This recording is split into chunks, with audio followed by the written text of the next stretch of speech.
Compare and contrast the colonial strategies of the Spanish, French, and British in North America. What do you think are the most important elements in how each colony developed? And there's a couple main aspects that are going to determine this for each group. First is what primarily do the Europeans want in each location? Of course, early on, the Spanish are going to want gold. Primarily, the British are going to want land, and the French are going to want access to the trade networks established by American Indian groups. And this is very much going to impact how each of these colonies developed to try to sort of accomplish these goals. To a certain degree, in all three cases, though, what they're going to want to do is bring wealth back to their mother country, right? That's going to be the main goal, whether it is through those trade goods, whether it is through those gold, or increasingly it's going to be in the southern British colonies and the Caribbean, the use of plantations and growing cash crops. We'll talk about this more next week, but if you don't know what a cash crop is, essentially a cash crop is a crop that you're not growing for sustenance, you're not growing it to survive off of, you're growing it only to sell it and make profit. So things like sugar becomes a huge cash crop. Tobacco in the southern colonies becomes a cash crop. Coffee in the Andes. These are going to be cash crops which are going to be grown, and oftentimes they're going to be implying enslaved individuals as labor on these plantations to try to make them as profitable as possible. We'll be talking more about that next week. But sort of what each colony wants is very much going to be, or what each sort of country wants is very much going to be influencing how they are being set up.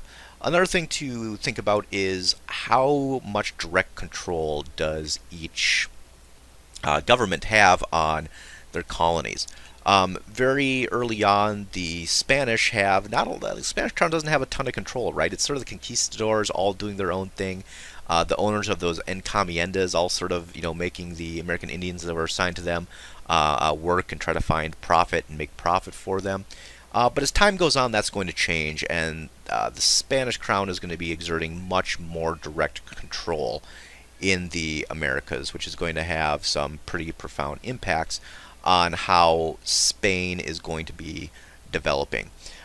In Britain early on, there was also very much not a lot of direct control. Like the New England colonies are going to sort of be able to do their own things. The middle colonies, Maryland, is going to be able to do its own thing. The southern colonies, Jamestown and Virginia, or eventually the Carolinas, they're going to be doing their own thing.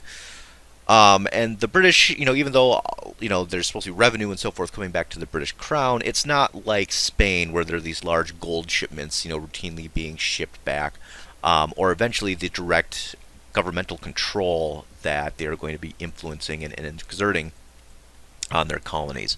The French are going to have certainly a close relationship with sort of French authorities, primarily through the creation of these sort of large companies, which are going to be developing these relationships with American Indian groups and sending sort of their own representatives into the heartland of the continent to make these exchanges with American Indian groups.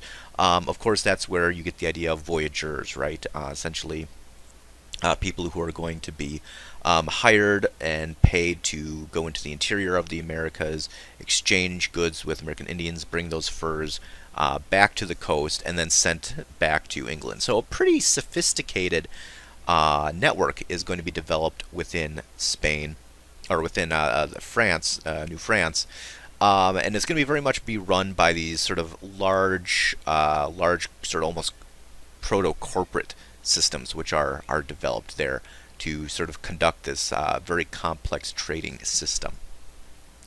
And of course, the relationship with American Indians is also going to have a profound impact on how each of them develops. We already talked about sort of the impact that American Indian culture is going to have on the Spanish colonies. And that's not something I think you can really sort of understate. I mean, even if you look at the religion, even though it is Catholic in South American countries today, it's really a different sort of form of Catholicism than you see in other locations. There's still a lot of holidays that are tied to traditional American Indian holidays systems. There's other nuances to the way religion is practiced there, which is very much sort of impacted by the native religions, which are they were coming into contact with. The bureaucratic systems which are developed in the Spanish colonies are going to be very much also impacted and influenced by the governing systems of those large states that they came into contact with. So just being able to sort of build upon large structures which are already in place before the time of contact is very much going to influence how the Spanish colonies look and behave, as well as the large amount of cultural mixing between the Spanish and the American Indians, where eventually a large percentage of the population is going to have ancestry from both Europe and from the Americas, and that's very much going to impact the way they perceive themselves and the way they relate and interact with American Indian groups. The British, as we already talked about, are going to have a much more strained relationship with American Indians. They want the land, which is going to put them in direct conflict oftentimes with American Indians. Those very intense religious ideas are going to put them at sort of an ideological odds with American Indians. And because they didn't really want to, be involved primarily with converting the Indians at this point in time, rather as the Spanish had, there weren't a lot of missionaries or people like that going into American Indian communities and interacting with them. Like there were in both the French and the Spanish colonies, which once more, fewer intermediaries leads to more conflicts and essentially sort of a more strained, worse relationship. And a lot of times those British colonies are going to feel a lot more threatened than by American Indian groups because there just wasn't as much knowledge of them and there was a lot longer history of conflict. The French, on the other hand, have, for the most part, very good relationships with American Indian groups. They have very strong alliances with very sort of powerful confederacies, such as the Iroquois, the Ojibwe, eventually the Dakota, even here in Minnesota. And that these are going to be used to bring a lot of those trade relationships and establish those trade relationships and try to make them sort of mutually beneficial to bring as much of the sort of items that the French want back to their colonies. It also is going to lead to a much higher degree of cultural mixing in France too, as you have oftentimes these relationships being not just business relationships but familiar relationships, as traders would be married into a tribe so that they could essentially be sort of conducting business as families. And this was a tradition that American Indians had been establishing and engaging in for centuries, that if you essentially are married to someone from another tribe, you can consider that other tribe part of your family, and then you are going to be more likely to have their best interest in mind, make fair deals, and that business is going to be done a lot easier if you are essentially working with people who you can consider part of your extended family. The French very much are going to be buying into this. So you have also in France a very large population, which they're going to call the Métis population, of sort of mixture between French and American Indian people, who are once more going to be fantastic sort of go-betweens and arbiters between American Indian populations and French populations. A lot of times they are going to be the voyagers who are going around. They're going to be the traders who are setting up trading posts and so forth. And that it very much is going to influence the way that the French colonies are going to be looking. And the last thing I'll mention here is all these colonies are going to be changing throughout time, just the way, because this is the way they're sort of being developed at this point in time. The main thing that's going to influence how they're developing moving forward is sort of how they are fitting into the expanding Atlantic world. The world of the Atlantic, meaning Europe, Africa, West Africa, the Caribbean, the coast there in South America, and North America are all going to become increasingly interconnected with one another. Trade and commerce is going to become easier, along with just transportation and travel. News is going to be exchanged much faster. Populations are going to be changing as more and different people from Europe choose to move into the Americas. And all of this is going to be very much influencing how these various locations are going to be developing over the next couple hundred of years. So we'll be seeing that in our upcoming units. Facing pressure from Europeans and their accompanying diseases, how did the indigenous people of the Americas adapt and survive? What are some methods they utilized, and what are some of the examples of how they chose to interact with Europeans? So a lot of students did a good job pointing out once more the devastating impact of those Columbian exchange diseases, and how they diminished such a large percentage of the American Indian populations. But you needed to take your answer farther than that. If that's all you were talking about, that's really just covering, once again, information we talked about and learned about last week. This week now was focusing more on moving forward in time after those diseases had their devastating effects. How were these American Indian groups able to reform themselves and move forward? Um, and a good example of this, a lot of people pointed out, was the formation of new political units. How oftentimes areas would have been very much depopulated by these diseases, and how the American Indians were able to come together, and maybe people who had once previously been from 3 or 4 different tribal groups or clan groups, able to unite together and start rebuilding their populations and their societies. And certainly this was going to be a long rebuilding process. There's no way you can have that huge of a demographic impact and think things are going to immediately get back to the way things were. So when they do start coming into contact with Europeans, many times these are groups that are just starting to kind of rebuild themselves and reconstitute themselves. And one of the questions that's sometimes raised is, in contact with these European groups, particularly the British and the French, who come over not necessarily as conquerors in the same vein as the Spanish came over, but are still eventually going to have lots and lots of conflicts with the American Indians. Why didn't the American Indians sort of immediately recognize the threat and and try to sort of nip the colonies in the bud before they could grow into a larger problem? And this is really comes back to, I think, this idea of a lot of times newly much weaker political units than would have been there previously, and how oftentimes Europeans were seen as potential allies, as people who could be trading partners. American Indians realized that they had goods that Europeans wanted, and that the Europeans had goods that they wanted, and said, hey, this can be mutually beneficial. We can both help each other out through this trading process.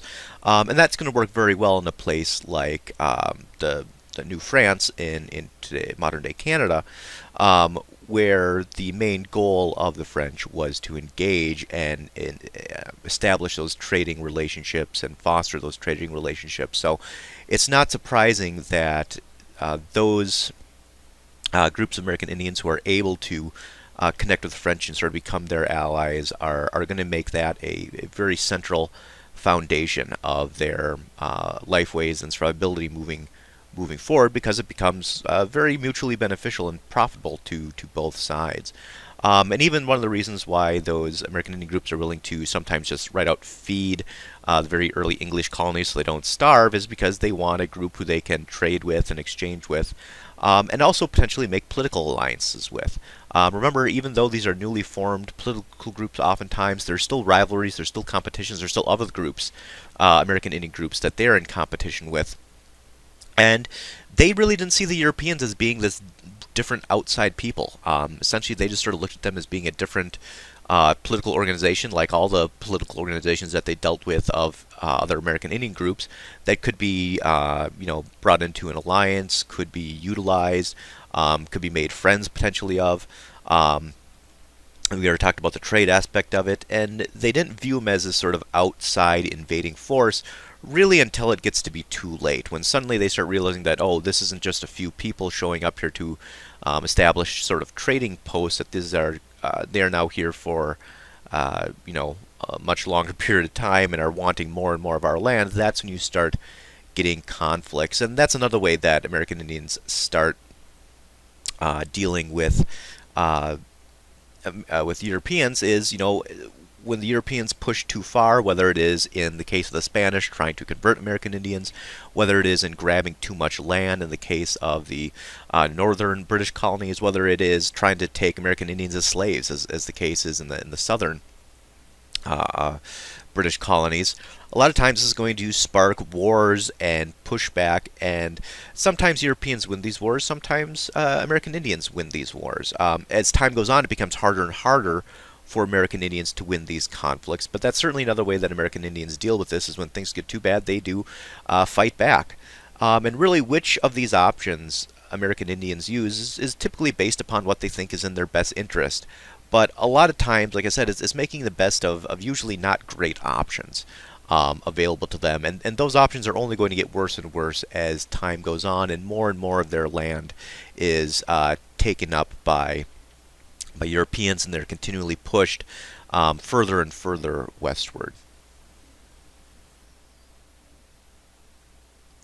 So this question was asking you to draw, paint, or graphically design three symbols, being a mark, sign, or image that indicates, signifies, or is understood as representing an idea, object, or relationship. So three symbols that represent three different African kingdoms: the Songhai, the Congo, or the Ndongo. I'd like to explain why each of the symbols represented is significant. And overall, the class did a fantastic job on this. I thought there was a lot of really cool creativity, different ways to try to interpret the three different kingdoms and sort of bring that information visually um, into play. Just to go through some of what the class came up with Songhai, I saw a lot of emphasis on trade, looking at trading salt and textiles and metal goods for gold oftentimes. I saw their relationship with Islam and how important that was being depicted here with some Islamic symbols. Also, the University at Timbuktu and how that was sort of became a center of knowledge and learning was also depicted in some people's representation and symbols. So, very good job depicting the Songhai. For the Congo, I saw some images of sort of depicting what a strong state the Congo was, how their military, judicial, and financial affairs were very sort of regulated and established. I saw a lot of people making allusions to the alliance with the Portuguese, like shaking hands or exchanging goods. Also, some really good symbols about how Christianity becomes the religion of the Congo. Congo of the Bell is what some of the contemporaries called it because of how many churches there were, and some people actually used the image of the bell in their depiction of the Congo, which I thought was a really good way to take what was presented in the text and put it into a symbol. And also trade. How trade was very important, particularly between the Congo and the Portuguese. How the Congo were trading textiles, weapons, and advisors, oftentimes for things like copper or ivory, and of course slaves, as Congo becomes one of the main sort of slave trading hubs. To transport and sort of collect slaves from the interior of Africa and then trade them to Europeans.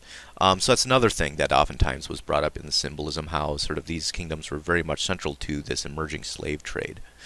For the Ndongo, you saw a lot of the same sort of images of the relationship with the Portuguese, how they were also trading partners, but a little bit more of a complex relationship, where the Portuguese sort of wanted to sort of make the entire area into sort of a slave trading sort of kingdom almost. There was a lot more pushback from the Ndongo kingdoms, and particularly, and I saw a lot of people depicting of Queen Nzinga, who was very strong in fighting back against the Portuguese, trying to keep them from taking over. Was very successful for many years.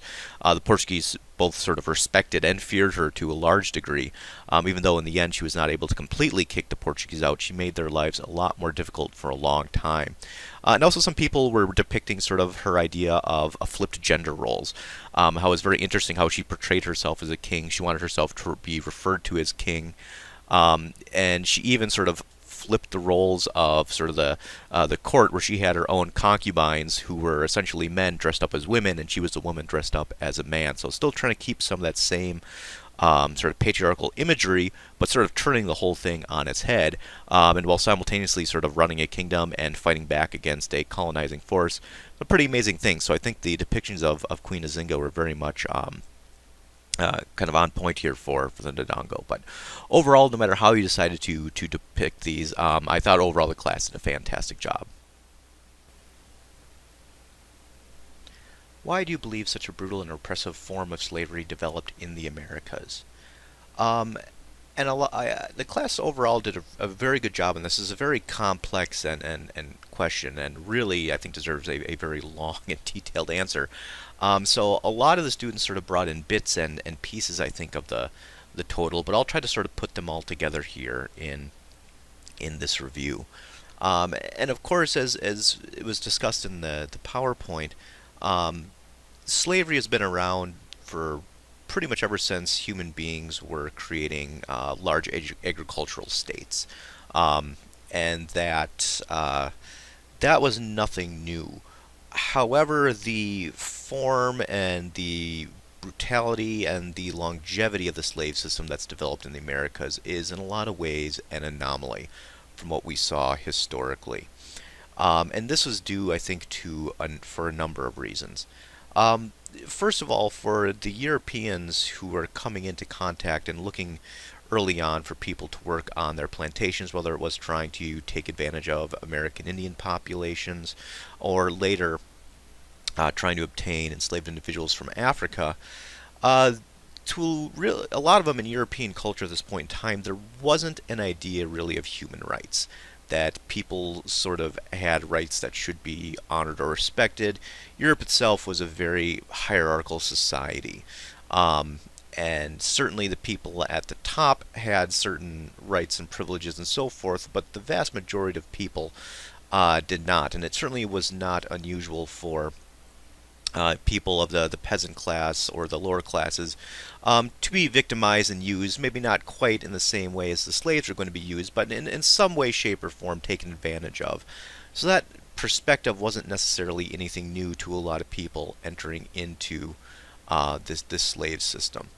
Um, but I think it gets heightened in this case for a couple of reasons. First of all, there's very clear, distinct cultural and religious differences between the Europeans and the enslaved individuals from Africa or the American Indians that they are attempting to enslave. And that skin color becomes used to try to symbolize these cultural and religious differences with sort of the connotation that people who look like Europeans and have light colored skin are somehow good, and people who have colored skin and have a different culture and different religion and so forth must be inherently evil. This is one of the reasons why you see so many conflicts springing up between sort of early colonists in the British colonies and American Indians, is because there was a lot of resentment and fear and hatred just because of the way people, the American Indians looked in those colonies, which certainly, as time goes on, does not help the relationship between them. The same thing happens in the slave trade. And really, when you have those differences, and you already have the disposition to dislike someone based upon how they look and their cultural differences, it becomes much easier than to dehumanize them. And I think that becomes the key. The only way that you have a brutal and cruel slave system like you see developing in the Americas created is that there has to be an incredibly high level of dehumanization at work, where you can't view all these awful things you're doing as being inflicted upon another person. You have to find ways to make the person that you're doing this to seem less human, and that becomes a key across the board to how this ends up developing. The other big consideration and why this becomes so widespread is the idea of demand. If there wasn't such a high demand for enslaved people, certainly the system wouldn't have been as widespread. It probably wouldn't have become as entrenched and central to a lot of these locations and colonies in the Americas, and probably wouldn't have taken on such a harsh form. But the key here were cash crops, as the vast majority of enslaved peoples in the Americas were being sent to work on these plantations growing cash crops. What is a cash crop? Just so we're all on the same page. A cash crop essentially is a crop that you plant in the ground, you grow it, you harvest it, not for sustenance, not to survive, but to sell and to make money. So the sugar plantations in the Caribbean, they're not eating all that sugar on the plantations or even on the islands that they're on. They're sending all that sugar back to Europe and receiving money for it. On the tobacco plantations in the southern British colonies, they're not growing that to use in the colonies. They're growing that to ship it back to England to make profit. So that's what a cash crop is, something you're growing specifically to sell to make money off of. And oftentimes these cash crops involved a lot of hard and brutal work, and work that just quite frankly regular people didn't want to do if they had a choice. But at the same point in time, the crops themselves were very, very profitable. You could make really a lot of money by selling these. So you put these two things together, and that really creates just sort of an insatiable demand for slaves because people didn't want to do the work themselves, but they wanted to make all the money. And essentially, the only way to sort of expand your operations was to plant more crops, and to plant more crops and harvest more crops, you needed more enslaved people than to do it. And really, the choice of slaves over paid labor was really just a decision to maximize profitability. And I think if you look at it that way, it really is just a calculation that people made where, well, yes, we could still make profit on these plant stations hiring people from Europe, but our profit margins would be much smaller when we wouldn't be getting nearly as rich. So we can really get a lot more money by cutting our labor costs to essentially zero. Just getting enslaved people to do the work for us. And this shouldn't necessarily be a completely foreign concept. If you look at even the world we live in today, the number one way oftentimes that businesses try to cut costs is to cut labor costs. Thankfully, we live in a society where we've now said that no, you can't cut those costs by essentially down to zero and force people to do the work. But remember, that's only in our country. There are still places around the world where you do have sweatshops, and people are still making that calculation that money is more important than the humans who are working for them. And I think that's something that should be noted as well. So you can certainly see how and why this kind of demand was created. Also, you have a very high degree of cultural isolation between enslaved individuals. And this really only heightens the importance of race, where people are coming from Africa to a completely new area. They're very disoriented. They're oftentimes on plantations of people who speak different languages, even different African languages than they speak. And it really inhibits their ability to fight back and to escape. Of course, some of the early attempts at creating slave systems were based around American Indian populations. But oftentimes the American Indians were really good at escaping and rejoining groups that they'd been taken from fighting back, from harvesting rebellions, and the owners of these plantations quickly sort of determined that taking people completely out of their element and what they're accustomed to and putting them into a completely new location is a good way to cut back on sort of the ability and willingness to fight back by these enslaved individuals. And all this comes together in these locations in the Caribbean, in the British colonies, to form what oftentimes is considered a slave society, a society that is essentially built up and supported by labor of enslaved peoples. And there have been various slave societies throughout history, and oftentimes when you have a society that is completely dependent upon slave labor, that system becomes a lot more harsh, a lot more rigid, and a lot more brutal than if you're just in a society where, yeah, slavery is allowed, but it's just kind of mixed in. And oftentimes these slave societies are in locations where the vast amount of slave labor is being used for agricultural work. Typically that had been to support some other population or class through food. In this case, it is through the creation of those cash crops, but the result is kind of the same. And also what you end up seeing in these slave societies is a really high level of social stratification, meaning there's a very wide gap between social classes. So oftentimes you have a plantation owner class, the people who own the land, who own the slaves, who are incredibly wealthy and incredibly rich. Then you typically have not much of a middle class and a lot of a poor class of whatever the dominant group is. So in this case, poor whites, making up some trades, sometimes on their own small subsistence farms, but they're not able to afford enslaved people or choose not to use enslaved people, and they are never able to become nearly as profitable as those plantation owners. So there's a huge divide between a small number of very wealthy people, a large number of non-wealthy people, and then of course oftentimes an even larger population of enslaved people who have pretty much no property and no rights at the very bottom. And ultimately you see the creation of a lot of systems to try to protect these new slave societies. Oftentimes it is the plantation owners who are creating the rules, who are creating these sort of local governments, who are enforcing these rules, and pretty much their primary interest is trying to create systems through laws, through practice, through social pressures that entrench and support their position within society. So a great example of this is the concept of hypodescent, which essentially just means that if you are a child of an enslaved person, you are automatically considered a slave yourself. Now, regardless of who the father is, if your mother was a slave, you are going to be a slave too.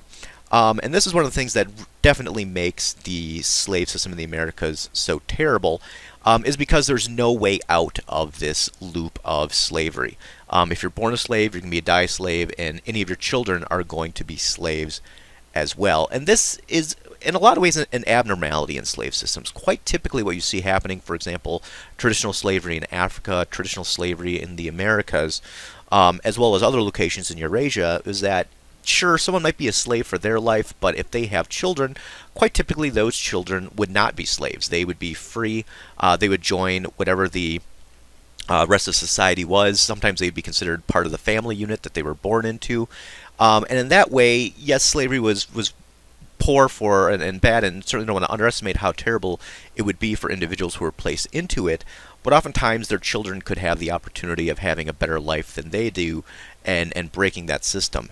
Not so with the slavery in the Americas. And also this is also going to lead to a very high degree of sexual violence against enslaved women, where they are sort of seen as just there to produce more slaves, and oftentimes are very being sexually exploited to make that happen, to make their lives even harder and even worse through this entire process.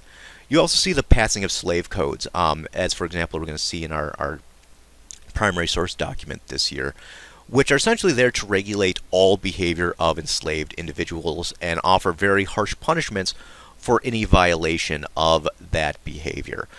So making sure it's very rigid what an enslaved person can do and what they cannot do, with the main goal of trying to make sure that they're always going to be never having time to plan an escape, never have an opportunity to get together and form a rebellion, and never have that opportunity to fight back against this system. And in a lot of ways, slave societies are very unstable because having just a very small amount of people at the top and everyone else struggling in one way, shape, or form or another at the bottom. It doesn't. In theory, it shouldn't take long for those people to say, "Hey, this system isn't really serving any of us well, whether you're a poor white or you're an enslaved person. Why don't we get together and try to end this?" Well, the solution that comes up with this, and what ultimately makes this form of slavery, I would say, both terrible but also so enduring, is the development of racism. How increasingly poor whites are being told that they need to fear, resent, and hate enslaved people, specifically to make sure that they don't make common cause with them, because both the poor whites and the enslaved people have the most to gain in society. The plantation owners have the most to lose. So trying to instill these ideas of racism between people of different racial groups becomes a very potent tool in the Americas, and one that we are still fighting with and still dealing with today, because this is really the beginnings of our modern day ideas and perceptions of race in this country and race relations.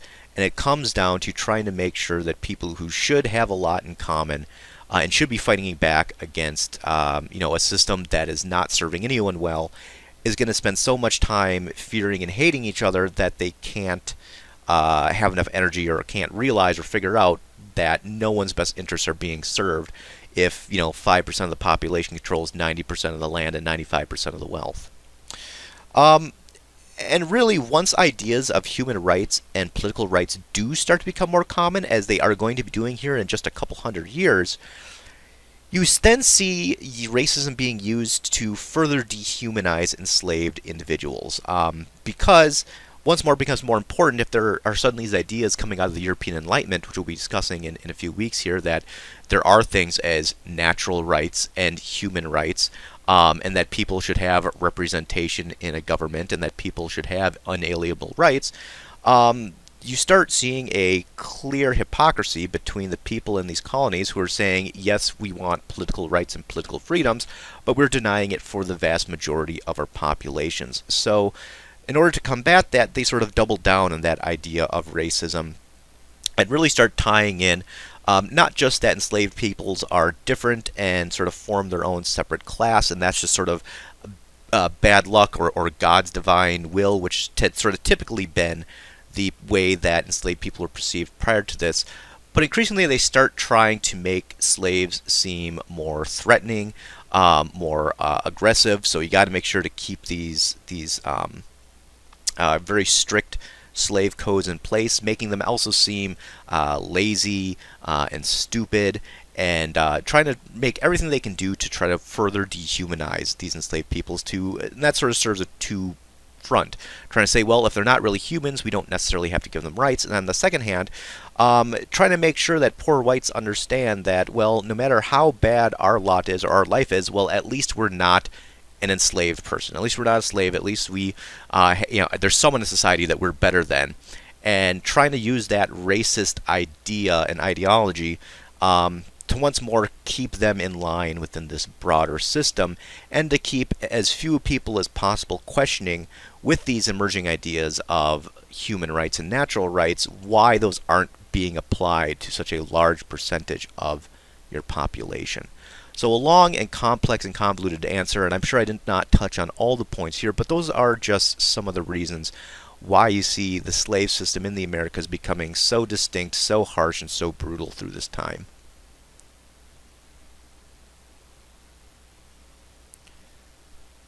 So looking at asking everyone to put on your teacher hats and design a quick lesson plan for teaching a high school class about the economy of the Atlantic world.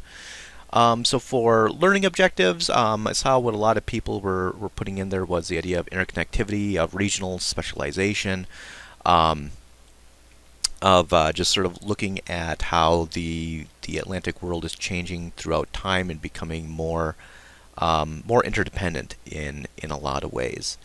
Some of the important terms that people came up with, sort of the triangle trade, the idea of people being able to make a route and trade route from Europe down to Africa to the Caribbean to North America and back to Europe again, and how at sort of each stop they're able to either pick up or unload some sort of cargo and sort of make themselves more profitable as they went along.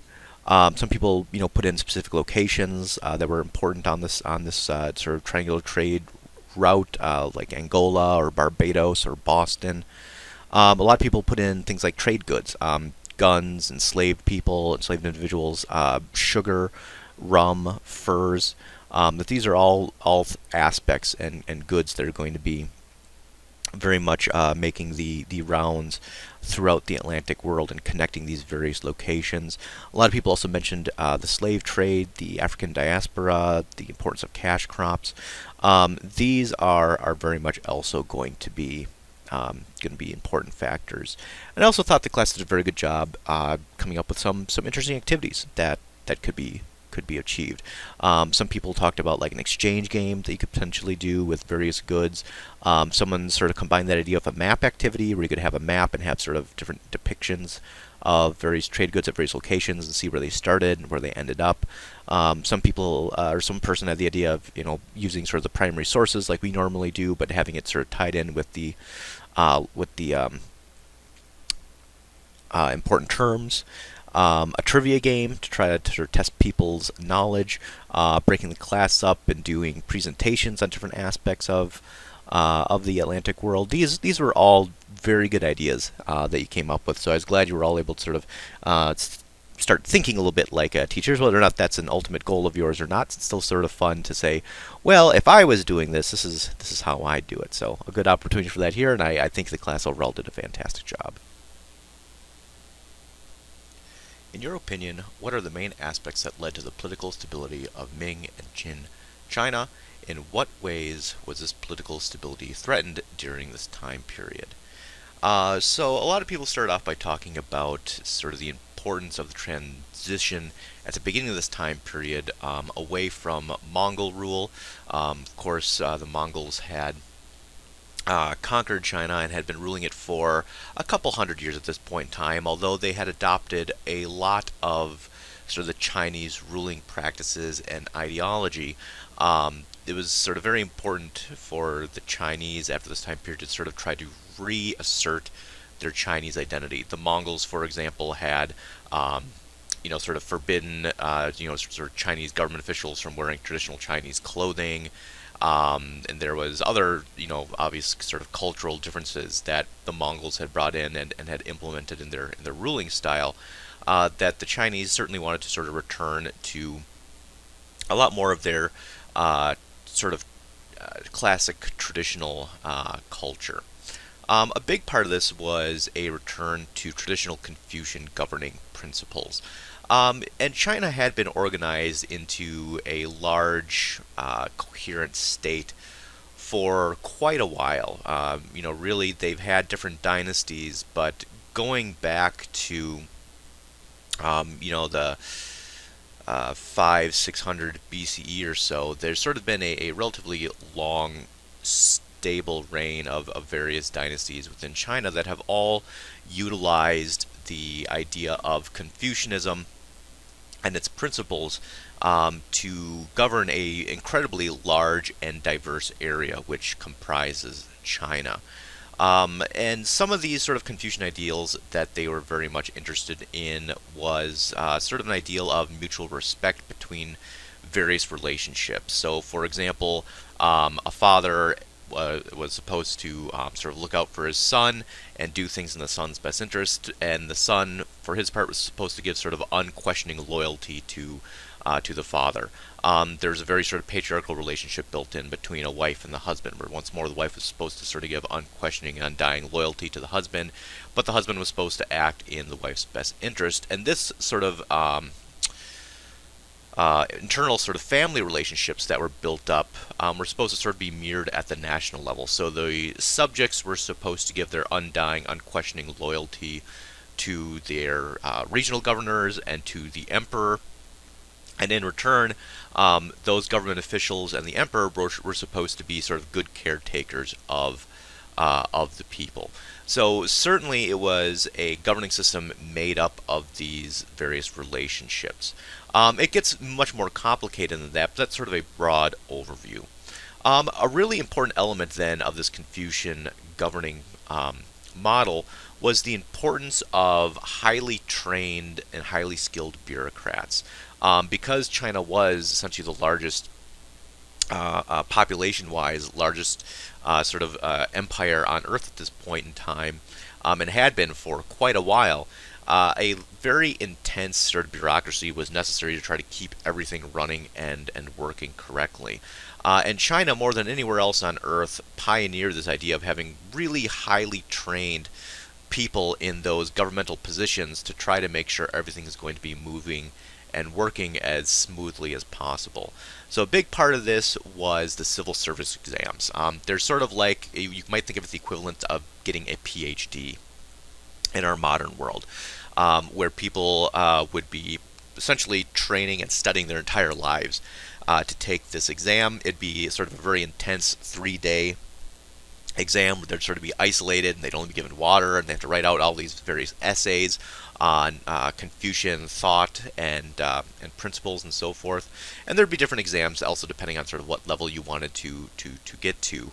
But in general, it was a very, very complex and intensive examination process, and meant that if you were eventually going to be able to move into that bureaucratic class, you'd have, obviously, a lot of times for people to be sort of an upward mobility. It would be a very prestigious position within China, but at the same point in time, it meant that you would have had to have worked very hard to get there, and that you would be fairly well trained and very well versed in Confucianism and how to sort of govern a large region with lots of people in it, which is very much what they were looking for in the civil service exams. So very much important of trying to reinstall that.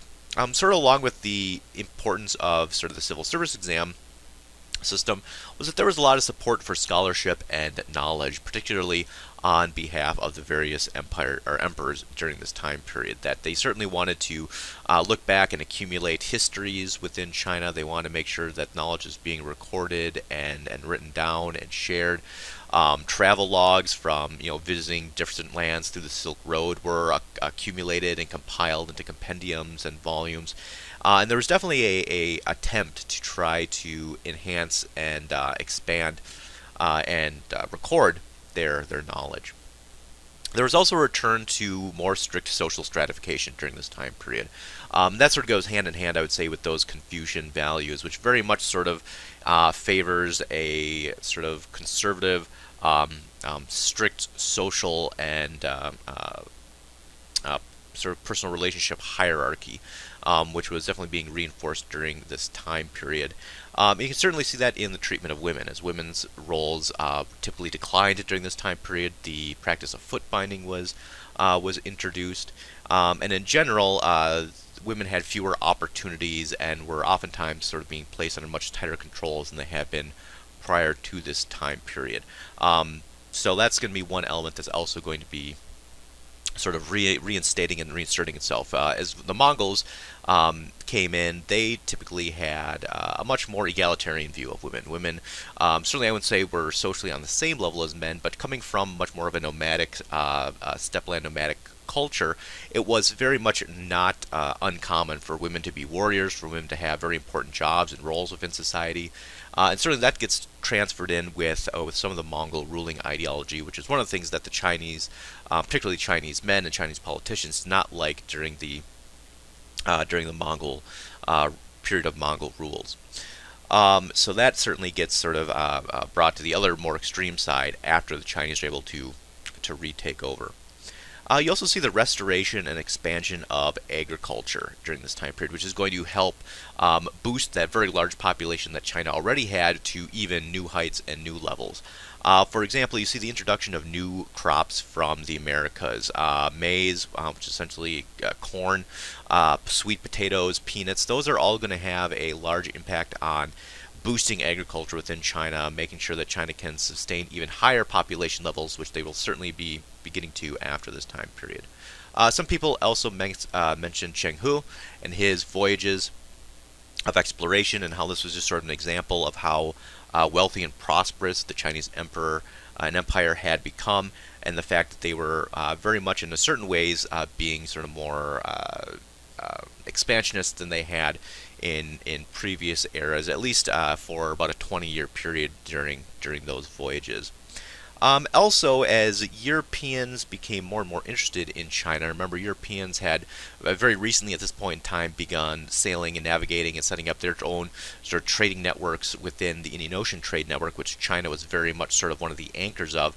There was increasing emphasis and desire on the part of Europeans to try to tap into the large population potential markets within China. But economically, China was fairly wary of this, and they definitely wanted to limit European economic influence to a few key ports and a few key areas that they could sort of easily regulate and keep an eye on. And for the most part, the Europeans at this point in time were very much kept in check. The Chinese were not nearly as wary of European intellectual ideas or religion as, say, the Japanese were, which we'll be talking about in a little while here, because essentially they did not feel like the Europeans were going to be introducing any ideas that were going to be new or revolutionary or causing a stir. And typically those European ideas of religion, whether it was Christianity or European philosophy or science, it made some small inroads into China, but never gained a huge following. And for the most part, there was sort of this prevailing idea of, well, if it's not broken, there's no reason to fix it on the part of the Chinese. And they were very comfortable sort of with their own cultural traditions. So while they were very much wary as far as sort of limiting the economic impacts that Europeans might have, the sort of cultural impacts were more or less just sort of mitigated to a relatively small number of the Chinese population. Of course, during this time period, you also see a lot of territorial expansion. You see direct control being extended over Mongolia and Tibet.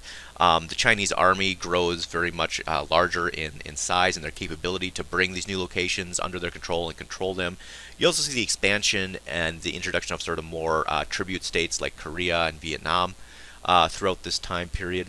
So certainly the Ming and the Qin dynasties are going to see very much a return to China being the largest, wealthiest, most powerful location on Earth, at least for another couple hundred years here, as they're able to very much sort of rekindle what had worked so well and so successfully for them for hundreds of years. But that doesn't mean that the Chinese are going to be without challenges, as they certainly are. Certainly, you see, I would say that sort of idea of sort of cultural superiority in certain ways sort of works against the Chinese throughout this time period. You see them pulling back on those naval expeditions that Cheng He had been leading, which, while they were very costly, certainly was expanding Chinese influence and power, as making the sea lanes and the trade lanes safer. And after those get pulled back, there really was an uptick in piracy in the region, and it was more difficult to keep those trading lanes open. So while they may have, limited the cost to a certain degree, it cost them in the long run in other ways. But it very much goes back to sort of that idea that China viewed themselves as the central kingdom, that they were sort of the center of the earth, and that everything that was going to be important was going to be happening right there in China. They also want to make sure that they were very well defended against those steppeland nomadic peoples from Eurasia, such as the Mongols, who had, of course, been victorious over Chinese empires in the past, and they want to make sure that was not going to be happening again. So certainly, they turned to in the later Ming Dynasty and into the Qin Dynasty to a little more isolationist, although that military expansion is going to be a big part that is going to be continuing to expand their borders. But the idea is that sort of that central heartland of China is going to be sort of the most important thing where their focus is going to be. And in the long run, once Europe starts to, particularly after the Industrial Revolution, it's finding ways to catch up in the realms of production and so forth. It's going to take the Chinese a while to catch up and to realize that there might be some reforms that are going to be needed in order to sort of keep up with the changing world that is happening around them. But that's something we'll be talking about more in a few weeks here. Of course, some of you also brought up that there were issues with eunuchs in the Ming Dynasty. There was sort of a reliance on them rather than those traditional Chinese bureaucrats, with the idea that eunuchs, since they could not have children, would be more loyal to the emperor because they would not be trying to sort of fight in their own name for their own family lines.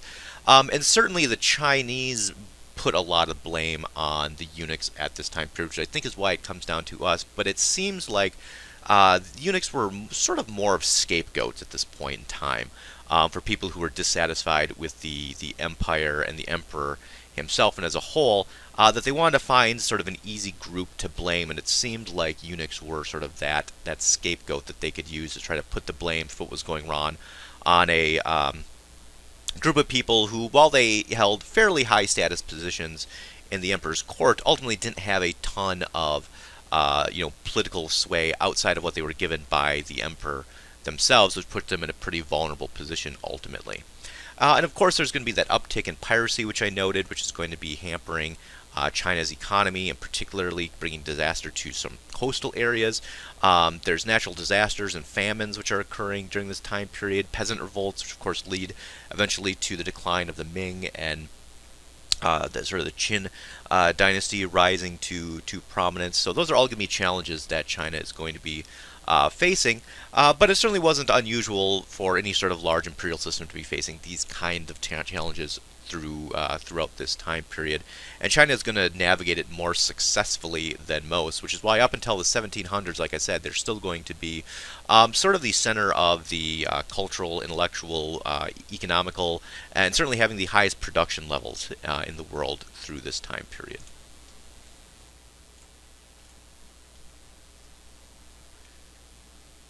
So for our diary question here, I thought the class did a very good job of thinking about how it would have been like living in the Ming or Qin dynasties, and did a pretty good job making some creative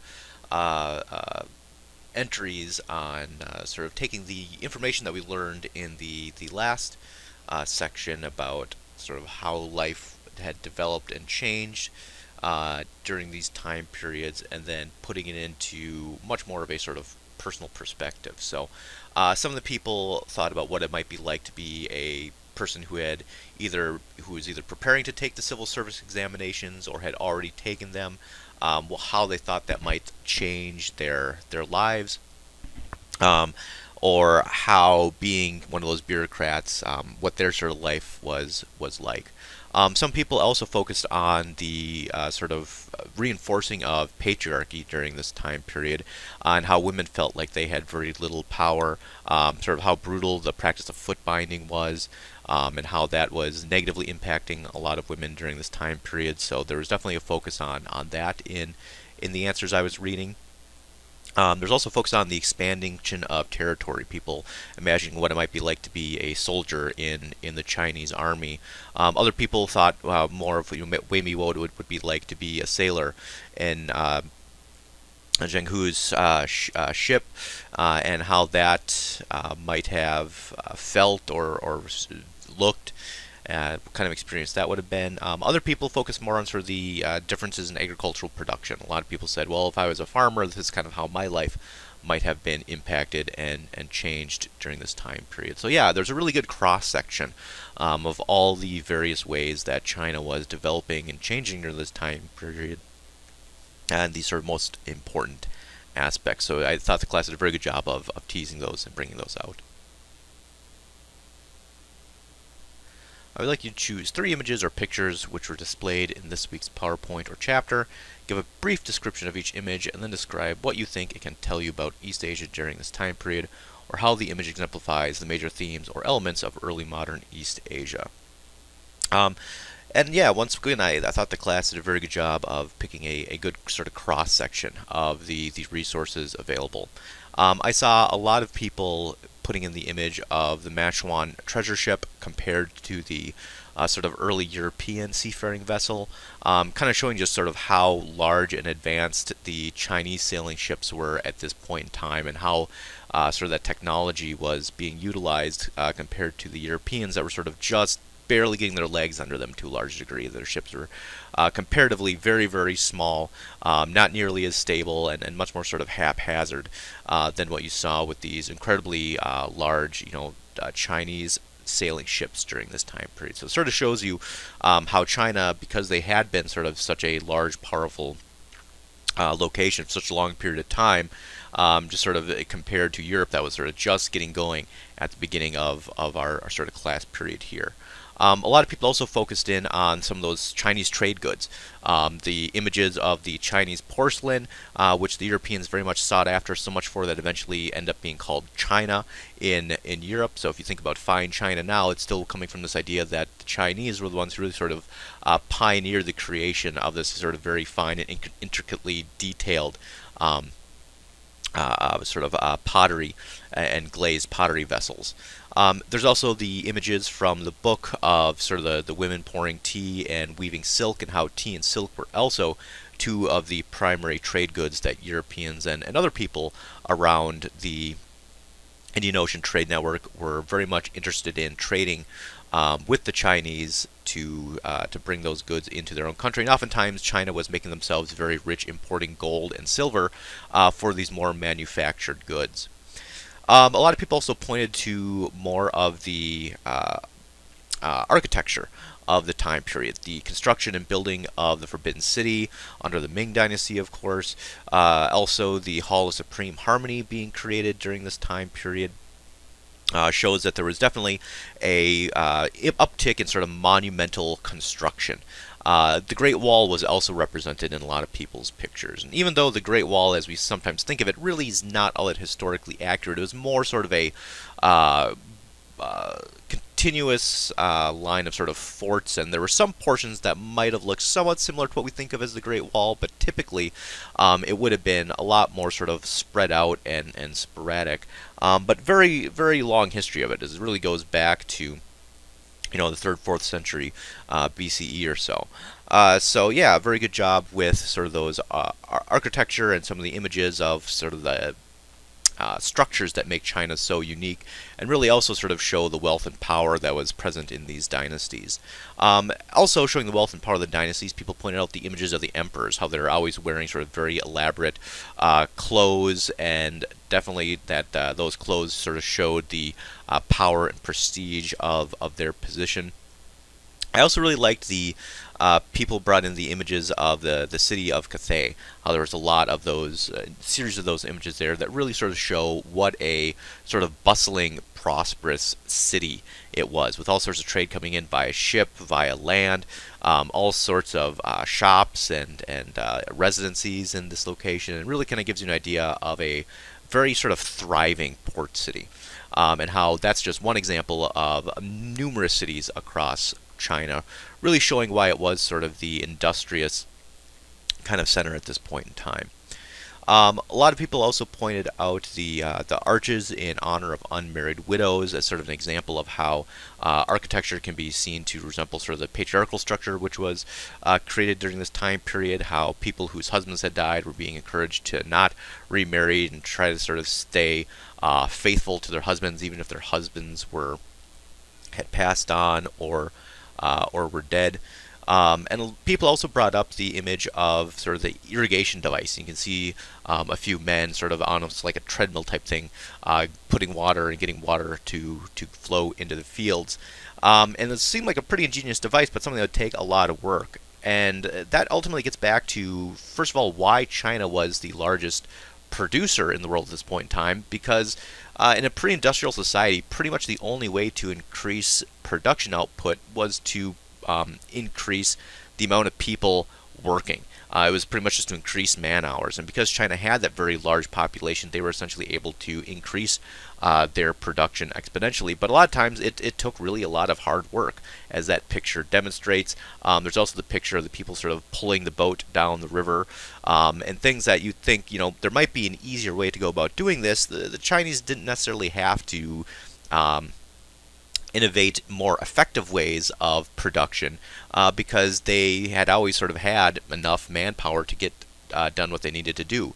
Of course, that's going to be changing during the time period of the Industrial Revolution, where Europeans eventually try to figure out a way to break this mold, where no longer is population going to be directly tied to production.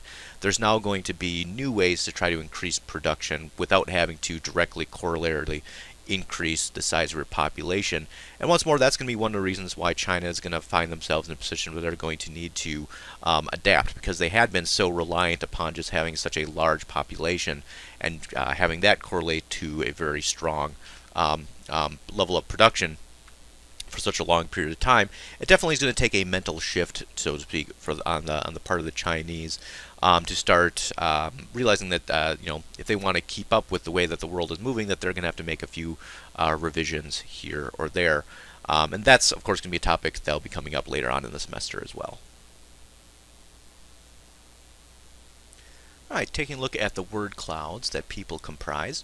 I'm not going to get into all of the various words that you could have used here, but just want to cover some of the more common ones that I saw propping up and sort of go through how that relates to this period of the unification of Japan. First of all, a lot of people sort of had the position of the emperor as being important, as an important term. The emperors traditionally within Japan had held relatively a limited amount of power. They were almost more of kind of a figurehead, with the shogunate or the shoguns being a more powerful force. They were sort of the military leaders of the empire and sort of did things on his behalf to a certain degree. But as time went on, these shoguns gained sort of more power, began fighting and competing against one another, which led to the Sengoku period, which is sort of this period of large-scale civil war across the island of Japan, until eventually Tokugawa Ieyasu is able to pretty much beat out his rivals and gain control and sort of reestablish his role as the sort of a new version of the Emperor of Japan, position that's no longer going to be a figurehead, but is going to have much more direct political control. And to sort of accomplish this and sort of change this perspective, they feel like a few things are needed. First of all is a reliance on Neo-Confucianism, which I saw a lot of people having in their word clouds as well. The fact that they're sort of taking these ideas of the Confucian bureaucratic state, which had worked so well in China, and beginning to implement them in Japan, and certainly they are modifying them to sort of fit with Japanese traditions and culture. But there's this idea that there should be sort of a powerful bureaucratic state apparatus in place, rather than just sort of having these various sort of more regional lords sort of all doing their own thing, was a pretty new and novel idea. To that point, there was certainly a degree of trying to rein in the daimyo, which were sort of these large, powerful regional lords. You know, almost think of them as sort of these large, sort of noble clans or families that controlled the vast amount of sort of the land and the wealth within Japan. And the new shogunates wanted to find ways to then bring that power under their own belt, under the new sort of imperial structure as well. So those are some of the most sort of common terms that I heard from this time period, which I think certainly are pretty emblematic of how the political structure of Japan starts to change and starts to become much more unified, with one sort of more powerful voice moving forward from the 1600s up into the 1900s, where you start seeing once more sort of a new realm of pretty drastic changes, which is going to alter the course of the island and its people. How do the Japanese balance their own cultural traditions with the presence of new ideas from China and Europe? What aspects led to the decision whether to incorporate new ideas or reject them? And really looking at this question, a lot of it comes down to those recent political changes that we talked about in Japan. The rise of the shogun, the importance of trying to prevent civil unrest and disorder, and maintain a more sort of unified political state. And most of the time what you see is anything that they perceive as being sort of a danger or a threat to that political unity is going to be something that they are going to very sort of harshly reject and cast out. And anything that they perceive as potentially aiding or benefiting it is going to be something that they are going to be much more willing to adopt. So, for example, the incorporation of Neo-Confucianism is a great example of how the Japanese were more than willing, at least the government and the shogunate, were more than willing to incorporate those ideas because, of course, China was very much built on a model of sort of respect and legitimization for the government, for the emperor, for the people at the very top, and how sort of the other more sort of regional areas of Japan were supposed to be sort of giving their loyalty and allegiance to that more sort of centralized government. So the ideas of Neo-Confucianism very, very popular with the government, and they were more than willing to try to incorporate those. Also, of course, Chinese is going to be not just sort of becoming sort of the ruling ideology that Japan is going to use, but also Chinese language and literature are going to be very important as well. On a religious level, Buddhism, which of course had been sort of imported first from India via the Silk Road to China, then from China became very popular there, spread to Japan. So religiously, it's also going to be relatively popular within Japan. Of course, Japan's also going to have a large population of people who practice sort of traditional Japanese religion or Shintoism. Is still going to be very popular. But just like Buddhism never really had, in a lot of ways, it's not an exclusionary religion. So, for example, if you look at China, China had Confucianism, it had Taoism, and it had Buddhism, all sort of operating within its bounds at the same point in time.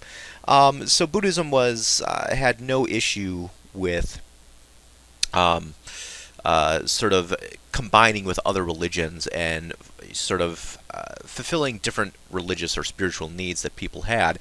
So there were plenty of people in Japan who practiced both Buddhism and Shintoism at the same point in time. Not everyone within Japanese society, of course, was comfortable with this.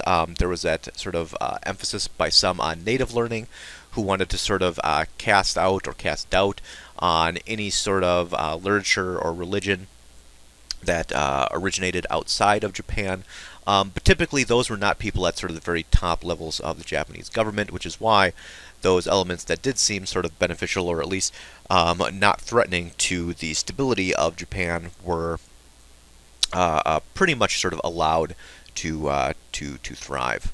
The biggest regulation that you see was contact between Japanese and people from the outside, with the government issuing very sort of strict regulations on its own people, saying that they could not trade, or they could not travel to other countries, they could not build ships over a certain size, so it'd be harder to cross or navigate across the ocean.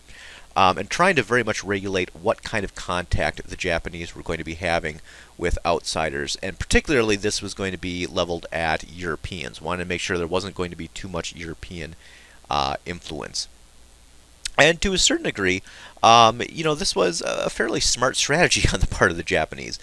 We've seen in a lot of locations what ended up happening once the Europeans sort of ended up having wholesale access to a location. The Japanese themselves looked to the Philippines as an example and saw that the Spanish had essentially come in first as traders, then as missionaries, and soon ended up sort of conquering the entire island chain and were sort of maintaining it as their own colony.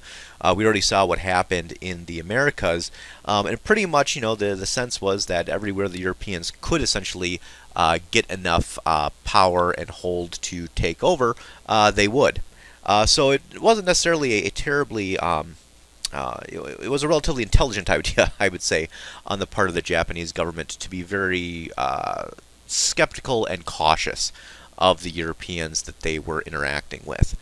So even still, through these time periods of very harsh sort of regulations on contact and travel, there was still a limited amount of contact that was allowed between particularly Chinese and Dutch merchants. The Japanese always maintained some relationship with the Dutch, particularly because the Dutch seemed less interested in religious conversions and so forth than just sort of simply sort of strict trading and so forth, at least in the area of Japan. So that might have been one of the reasons why they were more willing to still have some contact, even if it was in a limited capacity, with Dutch merchants and representatives. Early on, before these edicts were passed, there was some activity to convert people within Japan to Christianity, and much more than China, Christianity took off in Japan to the degree where the government started to perceive it as a threat, and that's where you start seeing them also sort of cracking down very hard on the spread of Christianity, making essentially outlawed, persecuting and killing anyone who had converted, trying to essentially ban any priests from trying to convert people on the island, attacking and killing them if they could. And this was certainly much more of, I'd say, a political move than a religious move. Of course, there had already been an example of sort of multiple religions being allowed within Japan with Buddhism and Shintoism. But really, this was an attempt to try to make sure that there wasn't going to be a potential alliance between those sort of powerful regional lords, the daimyo, and Europeans. That was sort of the biggest risk that the government saw in the spread of Christianity, that they thought that there could be some of the more regional lords could use it to get more trading advantage with the Europeans, bring in more weapons from the Europeans, get in potentially support militarily from the Europeans, and that could be definitely a link to a alliance against them. And that's what they wanted to present, which is one of the reasons why they were really so forceful in cracking down and trying to stamp it out throughout their island. Like I said, there was still going to be plenty of contact kept, particularly with the Chinese, where you do start seeing, like I said, language, culture, religion, being and constantly sort of spreading from one to the other. Eventually, Korea is going to be another trading partner with Japan as time goes on, and other Southeast Asian kingdoms are going to be included in this. For the European side, primarily it's going to be the Dutch, like I said, are going to be the ones who are primarily the contact with the Japanese. And the Japanese are particularly going to be interested in sort of the Dutch contact to that sort of new science that Europe was developing. Medicine, botany, astronomy. These are all going to be things that the Japanese figure, hey, we can utilize these. This is interesting to us, but from the government standpoint, it could only strengthen Japan. It's not going to sort of undermine anything or threaten their own power. So once more, the biggest aspects that sort of led to the decision whether to incorporate new ideas or reject them was the perceived threat or lack thereof to sort of that primary goal of keeping Japan unified under sort of one centralized government. So I know the document exercises this week were tough to read. It's very tough to read these kind of accounts of, what actually happened during the slave trade and to enslaved individuals once they got to the Americas. And certainly is one of the darkest periods, I would say, of human history, of what a terrible, terrible time this ended up being for so many people. And I thought the class did a very good job of tackling these issues, of treating them very seriously, and trying to learn some really strong lessons from them, which I think is the only kind of lessons you can or should be learning from these kind of documents. So question number one, what do these documents reveal about the African slave trade and or slavery in the Americas? And really the documents here, a lot of the people in the class pointed out, sort of represent the various steps that were involved in the slave trading process, for being abducted in Africa or obtained somehow in Africa, in this case being kidnapped, young children being taken away from their families, through the process of being transported across the Atlantic, and then sort of what kind of a life was awaiting these new enslaved individuals when they got to the Americas. So all the various steps are sort of in one shape or form represented here to a certain degree. Also, a lot of people pointed out that it definitely showed the hardships that were endured by the slaves, how these people were treated. Another thing that stood out to people was just the amount of people involved, how there were so many people involved in kidnapping and capturing people from the interiors of Africa, transporting them, and then, of course, setting up the entire slave system in the Americas. Tons and tons of people are essentially creating this system. It's not just a few people here and there engaging in it. It's an incredibly large and wide system that has been created here, and certainly the documents I think show lots of evidence of that as well. So question number two, what hardships and mistreatment are endured by enslaved Africans in these documents? And yeah, I mean, the class did a very good job identifying them. This is a question, unfortunately, where the answers are pretty obvious. Being kidnapped, being separated from your family, being starved and exhausted, these long marches and walks to the ports, being cramped into these incredibly tightly into these horrific slave ships, sort of the unsanitary conditions that for a lot of people, we're sort of saying it was making them sick to their stomachs, even reading about them. The idea these people are being forced to eat, and if they weren't there, sort of being burned with coals. The depictions of how women are being pretty routinely raped on these slave ships shows you that that's 100% something that is very real and happening, just another nightmare that they're having to endure. And once they get to the Americas, that there's a system set up where it's completely depriving them of all their rights. They're subject to very harsh laws, almost seemingly the smallest penalty they're going to be paying for, either being very brutally beaten or outright killed, for going against any of these slave laws and codes that are being created in the Americas.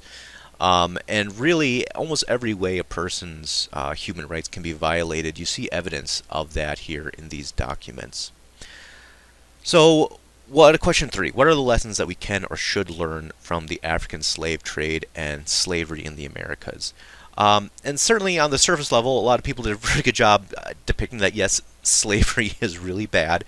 It's a horrible and horrendous thing. It was actually very terrible what these people had to go through and endure. And kind of back to that idea that, we can't learn from our mistakes if we don't admit making any. And if you can't admit that the slave trade was a mistake, I think you got to kind of look at the perspective that you're coming from, because this is, really the worst possible things you could do to another person, and it's being done here wholesale. So certainly saying that if we want to learn from mistakes, this is a huge mistake that we need to learn from. And it's not a given. There are forces out there right now in America that don't want us learning about this information, who don't want this information being taught, because, they feel like it does make certain people look bad. And I'll be talking about in a minute, it's not too hard to eventually start tracing how all of these things add up throughout time and really do inform the present that we live in today. So unfortunately, there is a concerted effort by some to try to remove this from education, from high school education, from college education. And I think that's something we all have to be wary about and not to let happen, because simply trying to ignore the bad parts of history are not the appropriate way to deal with them. And I think this also, and a lot of people brought this point up too, reveals the danger of dehumanizing people. That in order for this process to work, there had to be such a level of dehumanization at play, because people just aren't designed to enact this kind of cruelty on one another just at face value. You have to really cut out all forms of empathy in order to make that happen. And really the only way to cut out your empathy like that is to make it seem like you're dealing with something that is not another person or another human being. And it's incredibly sad, but people can justify doing almost anything to another person with the proper level of dehumanization. And certainly the slave trade is a perfect example of that. And so I think that's, if you're looking at the lessons to learn for modern day, we have to be so careful when we start trying to dehumanize other people, whether they're like us or not, whether they come from a different culture or not, whether they come from a different country or not. Trying to find ways to dehumanize them is incredibly dangerous, because throughout time, the end result is going to be, and can be, this kind of level of cruelty and violence. Another perfect example is what occurs in Nazi Germany to the Jewish population. Eventually 6 million Jews are killed in the Holocaust. And the only way that was possible was that the Nazi government spent, over a decade building off of what had already been hundreds of years, really, of anti-Semitic sentiments within Europe, really building upon those for over a decade, and really trying to do everything they could to dehumanize a population to the point where they could try to essentially exterminate an entire group from this planet, and could get to that level. And I would say the slave trade is just as strong as an example of the horrors and the dangers of trying to dehumanize people and groups, whether it's based on religion or race or ethnicity, or any other category you want to come up with. Other people also brought up the idea that slavery still exists in the world. It has not, been completely eradicated. How all these terrible things which happen at this point in time, to a certain degree, are still going on at various locations, and maybe they're not present within the United States to the same degree, certainly, that they were at this point in time, but they are still there, and we need to, if we're going to be saying this was terrible then, be saying this is just as terrible now, and be doing everything that we can to try to stop people from being mistreated in this way, because, like I mentioned, that dehumanizing process hasn't stopped. It's not just related to history. It's still ongoing to this day and is very active in lots of places around the world. And finally, I think it's incredibly important to learn and understand how this system came into place, because in a lot of ways, the system that was developed now, or is developed at this point in time, is still incredibly pertinent now and today. And if you want to look at race in America today and the conversations we're having, and sort of understand how our current country came to be, you have to start with this time period and with the slave system which was developed in the colonies, which eventually became the slave system that the United States developed when it becomes a country and defended and hung on to for an incredibly long period of time. And in certain instances, the same systems that were used to create the slave system at this point in time eventually get baked into laws, into the Constitution, and into our government, which are still at play today. Um, the idea of systemic racism, while certainly most of the codes or laws and so forth are not as rigid and obvious as the slave codes, that there are still leftovers from this time period up until today, which are impacting, Black Americans and Americans of color to a much higher degree than white Americans. And just looking at the way the United States looks today, and remembering that for hundreds of years, the colonies and then the United States did pretty much everything within its power to keep people of color and Black Americans from achieving any level of wealth or status or success. And that it's only been in one generation where that started to change. And it's incredibly obvious when you actually start looking at the history how no, just one generation isn't going to be enough to completely eradicate hundreds of years of this kind of tyranny and abuse, and that's why there are still so many injustices here in the United States today. Why there is systemic racism still very much impacting so many people today, and it does date and directly relate back to this time period that we were discussing.